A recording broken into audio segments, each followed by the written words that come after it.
Bismillahirrahmanirrahim. Assalamualaikum warahmatullahi wabarakatuh. Selamat berjumpa kembali di pembelajaran IPA dalam jaringan. Hari ini kita akan belajar mengenai sistem pencernaan manusia. Tujuan pembelajarannya adalah yang pertama, mengidentifikasi jenis-jenis zat makanan yang dibutuhkan manusia.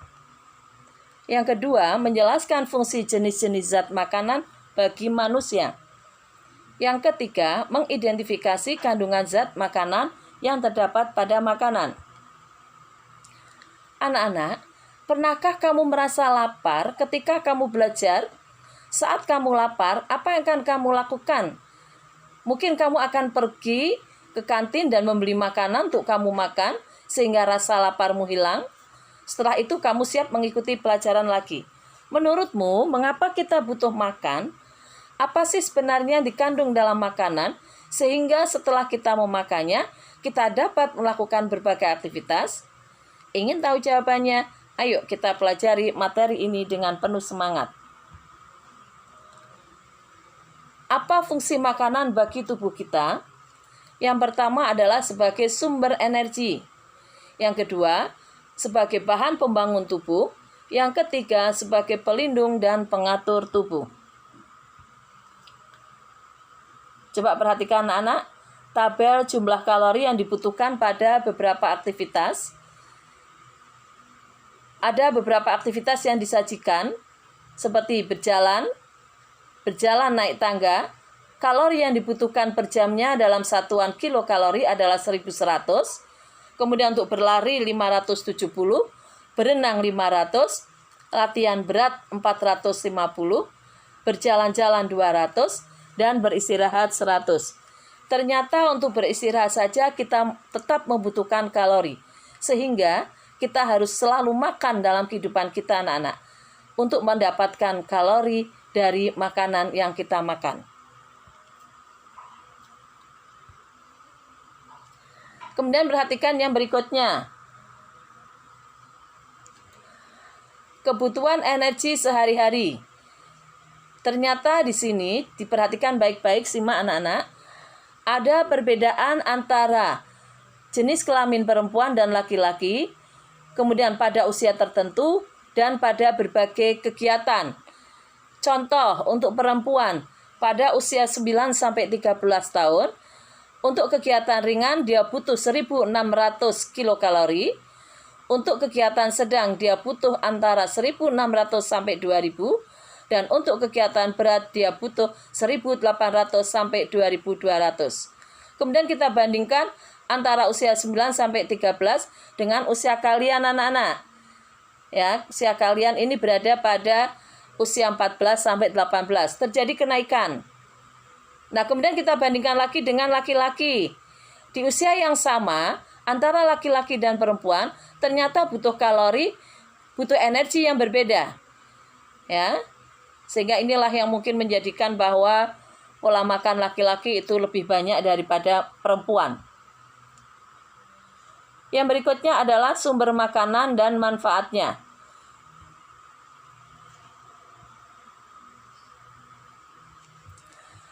Bahan makanan yang kita makan haruslah bergizi atau mengandung zat yang dibutuhkan oleh tubuh, seperti karbohidrat, protein, lemak, mineral, dan air. Menurut kandungan gizinya, makanan dikelompokkan dalam 4 sehat, 5 sempurna yang terdiri dari 1 makanan pokok, yaitu misalnya untuk kita adalah nasi, 2 sayur mayur, 3 lauk pauk, ya, lauk pauk itu berarti seperti misalnya tempe, telur, ayam, yang keempat buah, dan terakhir sempurnanya adalah dilengkapi dengan susu.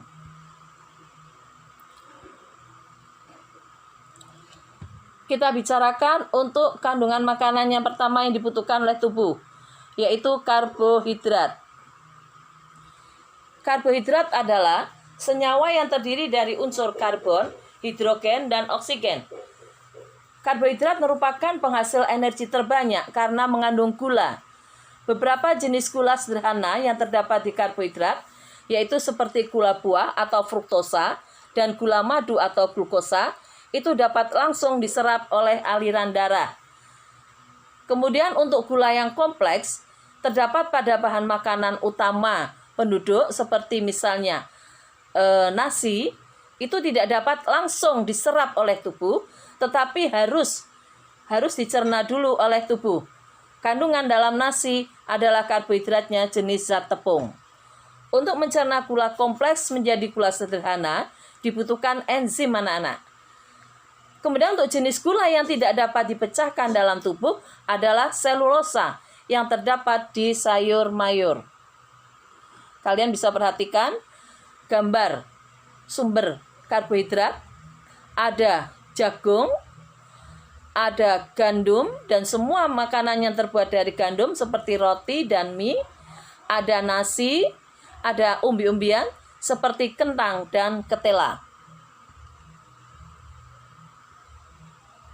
Berikutnya adalah protein.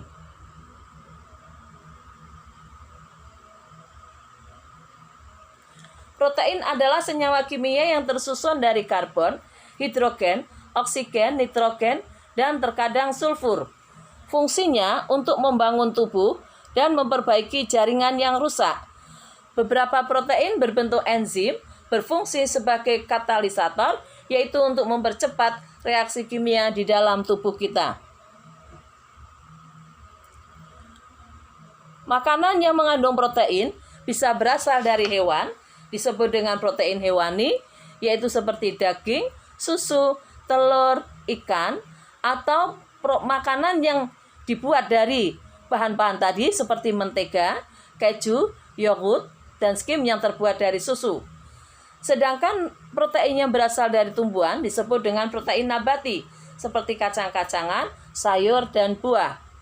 Perhatikan anak-anak, ini adalah contoh makanan yang mengandung protein. Ada tempe, terbuat dari kedelai, kacang-kacangan, ada ikan, ada ayam, ada telur, dan ada buah dan sayur. Berikutnya adalah lemak.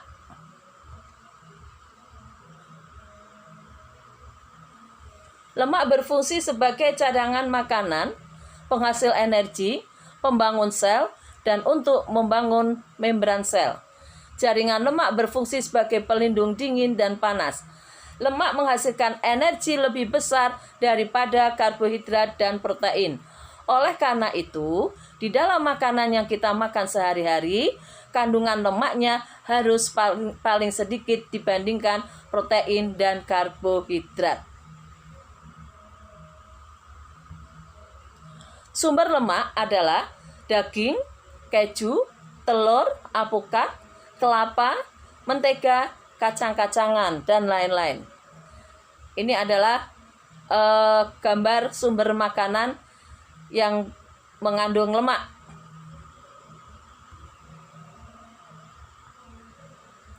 Berikutnya adalah vitamin.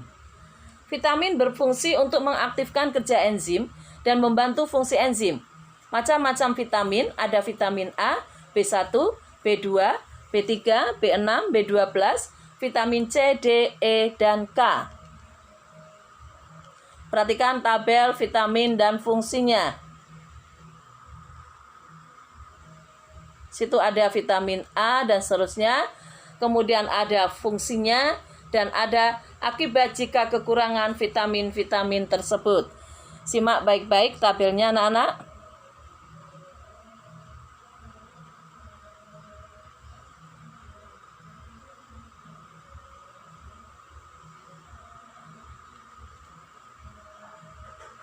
Berikutnya adalah mineral.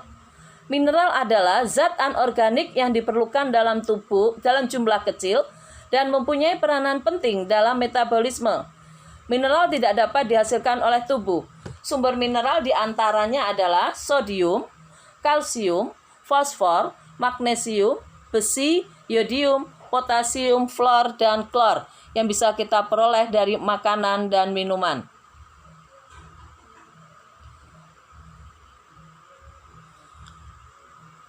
Kemudian air. Bahan makanan yang kita butuhkan yang terakhir adalah air. Air berfungsi sebagai pengangkut zat-zat makanan ke seluruh tubuh dan berperan sebagai pengatur suhu tubuh. Kekurangan air dapat mengakibatkan dehidrasi yang dapat berakibat pada kematian. Jadi, air ini sangat penting anak-anak. Ya, kita tidak boleh kekurangan air setiap hari. Air itu bisa kita peroleh dari minuman, makanan, sayur-sayuran, dan buah-buahan.